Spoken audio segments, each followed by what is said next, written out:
when those who should protect become the threat. Sometimes, the very people entrusted to protect and serve end up being the ones who abuse their authority the most.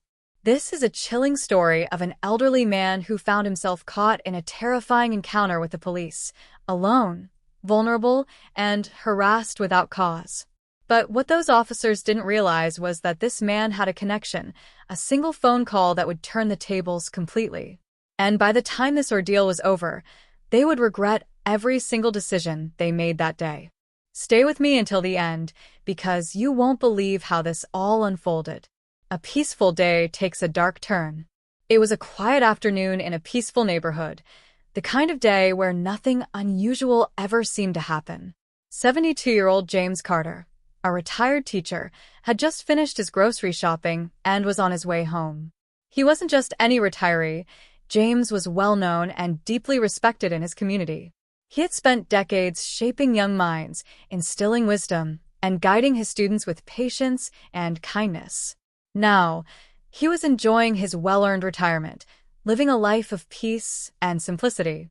But that day, peace was the last thing he would find. As James turned onto his street, something caught his attention in the rearview mirror, flashing red and blue lights. A police cruiser was right behind him, sirens wailing. Confused, but calm, James signaled and pulled over to the side of the road. He quickly ran through the possibilities in his mind. Had he been speeding? No.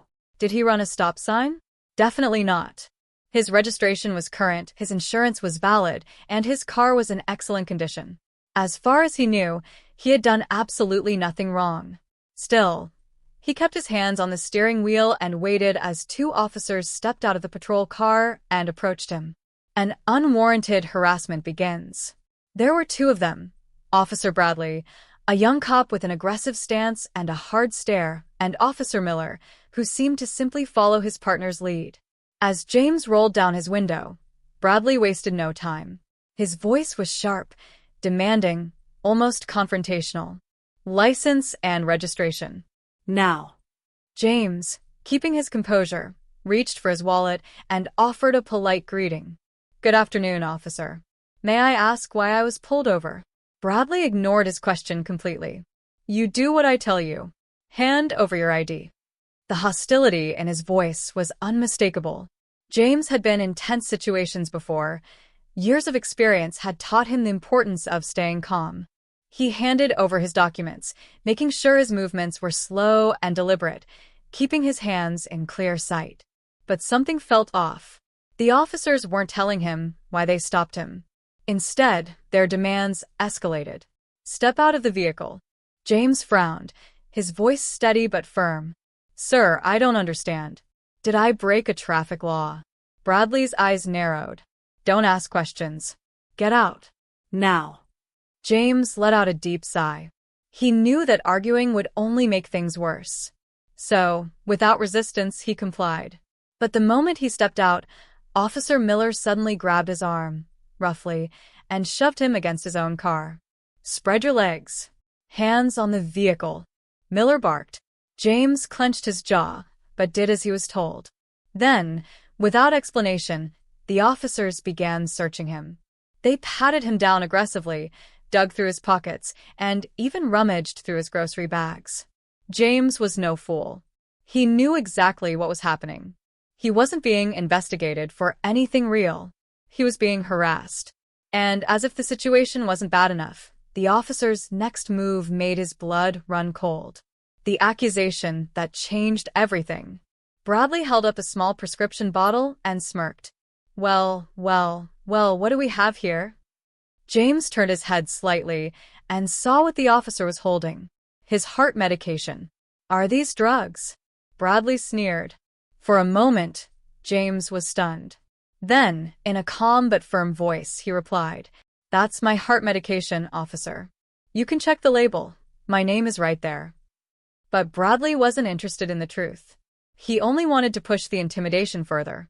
We'll see about that. You're acting nervous. Got something to hide. Before James could respond, Bradley tightened his grip on his arm. I think we should take him in. Looks suspicious to me. Miller nodded in agreement, as if they'd just made up their minds. James had had enough. He had been patient, respectful, and cooperative. But now it was time to turn the tables. A phone call that changed everything. James took a deep breath. "Officer, I need to make a phone call." Bradley chuckled. "Who do you think you're calling? A lawyer? You're not under arrest. Yet."